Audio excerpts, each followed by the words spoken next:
Ladies and gentleman, ಕಷ್ಟ ಕಾಲಕ್ಕೆ ಸಹಾಯ ಆಗಲಿ ಅಂತ ಚಿನ್ನವನ್ನ ಅಡವಿಟ್ಟು ಹಣ ಪಡ್ಕೊಳ್ತೀವಿ. ಆದರೆ ಆ ಚಿನ್ನವನ್ನ ಬಿಡಿಸ್ಕೊಳ್ಳೋದು ತುಂಬಾ ಕಷ್ಟ. ಅದರಲ್ಲೂ ಕೆಲವರು ಲಕ್ಷ ಲಕ್ಷ ಬೆಲೆ ಬಾಳುವ ಚಿನ್ನವನ್ನ ಅಡವಿಟ್ರು ಸಾಲ ಸಿಗೋದು ಕೇವಲ ಸಾವಿರ ಲೆಕ್ಕದಲ್ಲಿ. ಬಡವರ ಕಷ್ಟಾರಿತ ಸರ್ಕಾರ ಈಗ ಚಿನ್ನ ಅಡವಿಟ್ಟವರ ರಕ್ಷಣೆಗೆ ನಿಂತ್ಕೊಂಡಿದೆ. ಹೊಸ ಬಿಲ್ ಮಂಡಿಸಿದ್ದು ಇದರಿಂದ ಏನೆಲ್ಲ ಸಹಾಯ ಆಗುತ್ತೆ? ಎಸ್ ವೀಕ್ಷಕರೇ, ನೆಲ ಜಲ ಭಾಷೆಗಾಗಿ ಪ್ರಾಮಾಣಿಕ ಪತ್ರಿಕೋದ್ಯಮ.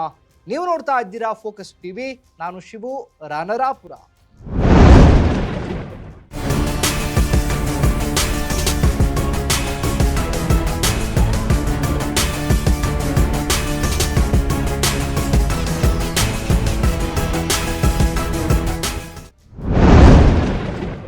ಚಿನ್ನಾಭರಣವನ್ನ ಅಡವಿಟ್ಟು ಸಾಲ ಪಡ್ಕೊಳ್ತೀವಿ. ಲಕ್ಷಾಂತರ ರೂಪಾಯಿ ಬೆಲೆ ಬಾಳುವ ಚಿನ್ನಕ್ಕೆ ಸಿಗುವ ಸಾಲದ ಮೊತ್ತ ಮಾತ್ರ ಅದು ಸಾವಿರದಲ್ಲಿ.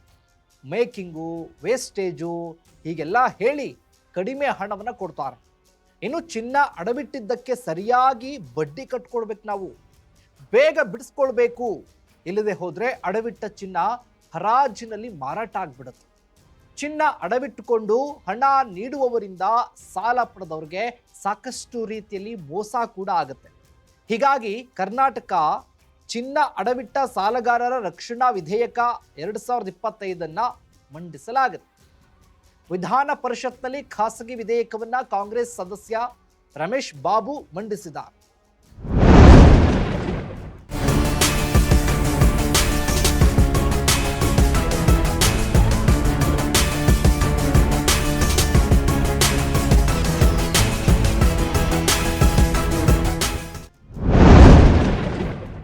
ವಿಧೇಯಕದಲ್ಲಿ ಅಡವಿಟ್ಟ ಚಿನ್ನದ ಹರಾಜಿಗಿಂತ ಮೊದಲು ಅಂದರೆ 180 ದಿನಗಳ ಕನಿಷ್ಠ ನೋಟಿಸ್ ಅನ್ನ ಕೊಡಬೇಕು.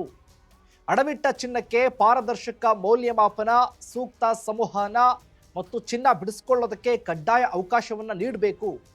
ಸಾಲಗಾರರ ರಕ್ಷಣಾ ಮಾನದಂಡಗಳನ್ನು ಉಲ್ಲಂಘಿಸಿದ್ರೆ ದಂಡ ವಿಧಿಸೋದಕ್ಕೆ ಖಾಸಗಿ ವಿಧೇಯಕದಲ್ಲಿ ಅವಕಾಶ ಕೂಡ ಕಲ್ಪಿಸಲಾಗಿದೆ.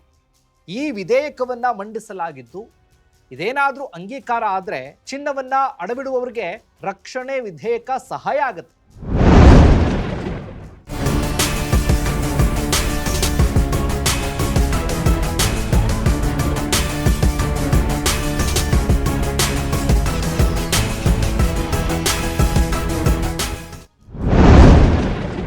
ಒಟ್ನಲ್ಲಿ ಇಷ್ಟು ದಿನ ಚಿನ್ನ ಅಡವಿಟ್ಟುಕೊಂಡು ಮೋಸ ಮಾಡ್ತಾ ಇದ್ದವ್ರಿಗೆ ಈ ಬಿಲ್ ಬ್ರೇಕ್ ಹಾಕ್ತಾ ಇದ್ದು ಬಡವರಿಗೆ ಅನುಕೂಲ ಕೂಡ ಆಗುತ್ತೆ. ನೀವೇನಾದರೂ ಚಿನ್ನವನ್ನ ಅಡವಿಟ್ರೆ ಮೊದಲು ಕಾನೂನಿನ ಮಾಹಿತಿಯನ್ನು ತಿಳ್ಕೊಂಡು ಆ ಬಳಿಕ ಅಡ ಇಡಿ. ಇದಾಗಿತ್ತು ಫೋಕಸ್ನ ಸ್ಪೆಷಲ್ ಸ್ಟೋರಿ. ನೆಲ ಜಲ ಭಾಷೆಗಾಗಿ ನೋಡ್ತಾ ಇರಿ.